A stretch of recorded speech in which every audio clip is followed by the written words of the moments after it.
internet, né, como mídia, traz dois tipos de colaboração. Uma que é a colaboração involuntária e outra que é a colaboração voluntária. A colaboração involuntária, a revista Veja publicou essa semana passada, e ela destacou isso, né, como uma das coisas mais importantes da internet. Vários autores, né, que estudam a internet destacam isso. A colaboração involuntária, que é a primeira vez que você consegue percorrer o caminho de uma pessoa num ambiente informacional. Se você está lendo um livro ou um jornal, você está passando os olhos pelas notícias do jornal, mas você não está clicando nas notícias. Então, quando você termina de ler o jornal, o dono do jornal não sabe o que você leu. Se você lê um livro, o cara que publicou aquele livro, e tem 10 autores, ele não sabe daqueles autores que você leu quais são os que tiveram mais ibope. Na internet, isso muda, porque você passa a ter o rastro da pessoa. Então, se a pessoa ficar clicando na internet, ela já está contribuindo involuntariamente para que uma inteligência coletiva possa ser trabalhada. Então, a primeira coisa que as empresas têm que fazer é adotar e se beneficiar dessa inteligência coletiva involuntária. Como é que isso funciona e como é que isso começa? Começa quando você refaz a ideia de trabalho. Hoje, quando a pessoa trabalha, vai fazer lá uma apresentação, um slide, né, usando uma ferramenta, seja o PowerPoint, seja o OpenOffice, qualquer uma, e ele vai desenvolver lá uma apresentação, ele salva aquela apresentação no HD dele. Aí uma outra pessoa da empresa vai fazer a apresentação sobre o mesmo tema, aí salva no HD dela, né? Então, o que a internet está mostrando? A internet está mostrando que você não pode fazer isso.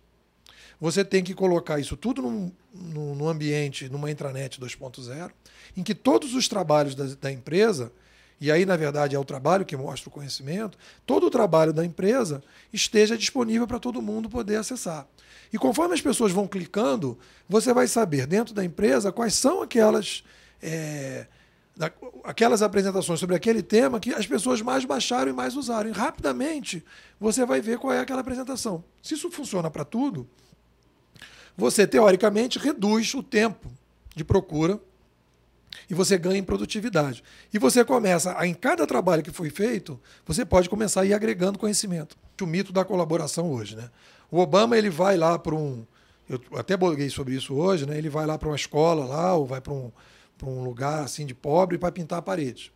Se ele realmente fosse fazer uma colaboração altruísta, digamos assim, né, desinteressada, ele ia fazer isso de noite, não ia chamar nenhuma mídia, né? Então ele ia fazer aquilo ali de uma maneira, digamos assim, escondida. É da maneira que você diga assim, você vai dar um dinheiro para uma pessoa, vai depositar na caixa de correio dela, ela não vai nem saber quem é. Então ali você realmente está fazendo uma coisa completamente desinteressada. A colaboração que existe na internet é uma colaboração de troca, em que eu colaboro, né, é como se fosse créditos de carbono, né? Você tem créditos de colaboração e você compra reputação. Então você vende colaboração para comprar reputação.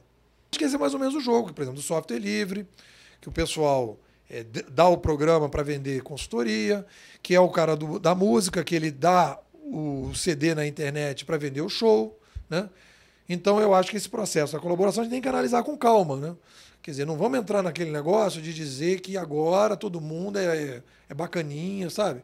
Agora, isso tem coisas bacanas, né? Você consegue construir um Wikipedia, né? Você abre um lado de colaboração, né? Empresas ainda não caiu a ficha do que a gente está passando. E eu acho normal, porque a gente, todo o planejamento estratégico das empresas nunca levaram em conta, e não deviam levar mesmo, né, que os ambientes informacionais externos mudavam. Ninguém falava assim, bom, vamos ver o que vai mudar os ambientes informacionais externos para a gente fazer nosso planejamento estratégico. As coisas eram muito... Não tinham essas rupturas. Nós vivemos hoje uma ruptura que a gente teve uma ruptura parecida em 1450. Então é muito difícil as pessoas perceberem a mudança. Normalmente, quando você fala essas mudanças, como as pessoas já viveram várias mudanças administrativas, viveram vários processos de reengenharia para cá e mudanças administrativas, etc. Tal, e é uma mudança completamente nova, porque ela vem de uma mudança na base da troca de ideias da sociedade. Então, não há percepção do que está acontecendo, porque uma nova ciência que precisa ser criada, inclusive na economia, da comparação entre as mudanças nos ambientes de conhecimento e a economia, na política, na sociedade, etc. Vários autores que eu tenho estudado, né, para minha tese de doutorado falam nisso. As pessoas não perceberam o reflexo do livro impresso na cultura, na sociedade, etc, etc. Tudo bem, agora a gente está percebendo mais claramente. Então as pessoas não estão percebendo isso, né? Quando as pessoas começam a perceber, as pessoas, por tendência também, e até por uma questão que tudo começa às vezes na tecnologia, as pessoas têm uma força muito grande de achar que aquilo ali é uma mudança tecnológica. Você vai vendo hoje, por exemplo, a mesma coisa que eu falei do blog, você vê várias empresas que estão mudando a maneira. Saiu na revista Época Negócios, né? Várias empresas que ganharam o prêmio da inovação, que elas não adotaram ferramentas 2.0, mas elas adotaram a ideologia 2.0. Paulo Freire, quando defendia uma sala de aula muitos para muitos, foi em 1964. O Augusto Boal, que morreu quando ele pensou na ideia do teatro do oprimido, que era uma mudança do teatro vertical para um teatro horizontal, era muitos para muitos também. Então a ideologia muitos para muitos é uma ideologia que uma empresa do século passado podia estar usando, porque ela percebia que a colaboração era mais interessante do que o modelo vertical.